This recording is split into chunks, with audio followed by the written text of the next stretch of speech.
నెల్లూరు జిల్లాలో టీడీపీ అధినేత చంద్రబాబు పర్యటన కొనసాగుతుంది. పర్యటనలో భాగంగా ముస్లింలతో ఆయన సమావేశమయ్యారు. ప్రస్తుతం చంద్రబాబు మాట్లాడుతున్నారు. ఇప్పుడు లైవ్ చూద్దాం. హైదరాబాద్ లో ఉర్దూ యూనివర్సిటీ పెట్టింది నేనే పెట్టా. ఆ రోజు వాజ్పేయి గారి పీరియడ్, వాజ్పేయి గారి సహకారంతో హైదరాబాద్ లో హాజ్ హౌస్ కట్టి మిమ్మల్ని అందరినీ మక్కాకు పంపించామంటే అది నేను చూపించిన చొరవ. హైదరాబాద్ లో కట్టిన తర్వాత మళ్ళీ 2 రాష్ట్రాలు అయిన తర్వాత కడపలో, విజయవాడలో హాజ్ హౌస్లు కట్టాను. నేను అడుగుతున్న ఈ ప్రభుత్వం, నేను ఓడిపోయిన తర్వాత, ఆ ప్రభుత్వం పోయిన తర్వాత ఒక్క పని చేశారు? ఇక్కడ మీరు కూర్చున్నారు, షాదీ మందిర్ ఎవరు కట్టారు తమ్ముళ్ళు అని నేను మిమ్మల్ని అడుగుతున్నా. 8 కోట్ల రూపాయలు ఖర్చు పెట్టి బ్రహ్మాండమైన 3 అంతస్తుల్లో బ్రహ్మాండంగా మీరు ఏదైనా పండుగలు చేసుకోవాలన్నా, మ్యారేజ్ చేసుకోవాలన్నా కట్టించిన పార్టీ తెలుగుదేశం పార్టీ. అవునా కాదా అని మిమ్మల్ని అడుగుతున్నా. దీని చుట్టుపక్కల 20,000 మంది ముస్లిం సోదరి సోదరమణులు ఉన్నారు. 5 వార్డులున్నాయి. అలాంటి సెంటర్లో ఒక ఆధునికమైనటువంటి మందిర్ని మేము కట్టామంటే ఈరోజు ఈ నెల్లూరు జిల్లాలో, నెల్లూరు టౌన్ లో 5 సంవత్సరాల్లో ఒక చిన్న బిల్డింగ్ మీకోసం కట్టారా అని మిమ్మల్ని అడుగుతున్నా. ఏది కట్టలేదు. ఇంకో పక్క మీరు చూడండి, మీకోసం నేను దుల్హాన్ తీసుకొచ్చాను. 13 జిల్లాలో ఉర్దూ 2వ భాష చేశాం. ఇంకో పక్క మీరు ఒకసారి ఆలోచిస్తే రంజాన్ తోఫా తీసుకొచ్చాం, విదేశ విద్య తీసుకొచ్చాం. నేను ఒకటే ఆలోచించాను, అందరికంటే పేదవాళ్లు ముస్లింల్లో ఉన్నారు కాబట్టి వీళ్ళని పైకి తీసుకురావాలని ప్రత్యేక శ్రద్ధ పెట్టిన పార్టీ తెలుగుదేశం పార్టీ అని చెప్పి నేను మీకు తెలియజేస్తున్నా. ఈరోజు నేను ఒక్క విషయం మిమ్మల్ని అడుగుతున్నాను. ఇక్కడ వచ్చారు, ఈ 5 సంవత్సరాలు మీ ఆదాయం పెరిగిందా, ఖర్చులు పెరిగాయా? ఖర్చులు పెరిగాయా, ఆదాయం పెరిగాయా? మీకు ఇచ్చేది 10 రూపాయలు, మీ దగ్గర దోచేసేది 100 రూపాయలు. అవునా కాదా అని మిమ్మల్ని అడుగుతున్నా. నిత్యావసర వస్తువుల ధరలు పెరిగాయా లేదా? కరెంటు ఛార్జీలు పెరిగాయా లేదా?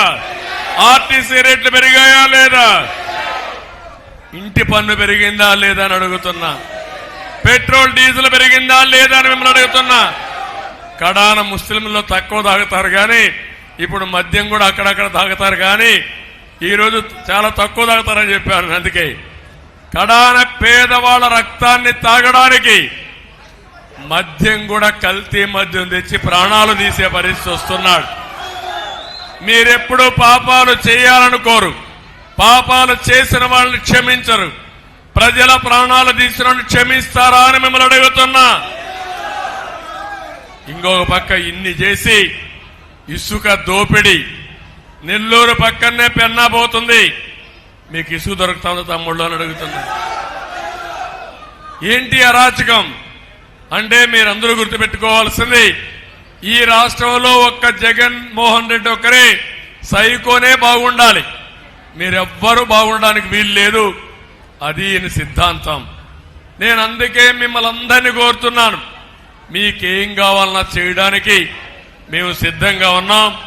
అన్ని విధాలా మిమ్మల్ని ఆదుకుంటానని చెప్పి మరొక్కసారి మీ అందరికీ హామీ ఇస్తున్నా.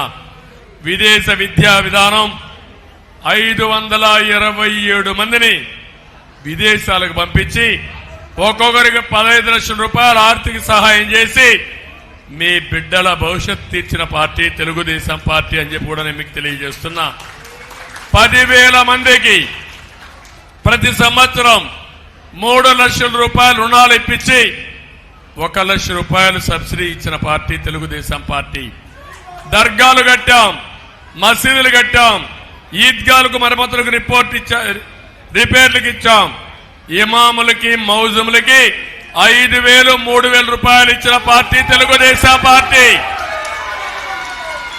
మొన్నటి వరకు వారి గౌరవ వేతనాలు ఇవ్వలేదు.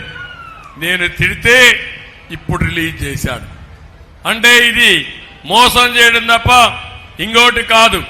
ఇస్లామిక్ బ్యాంక్ పెడతానని పెట్టాడా అని మిమ్మల్ని అడుగుతున్నా. పెడతాడని నమ్మకం ఉందా అని మిమ్మల్ని అడుగుతున్నా.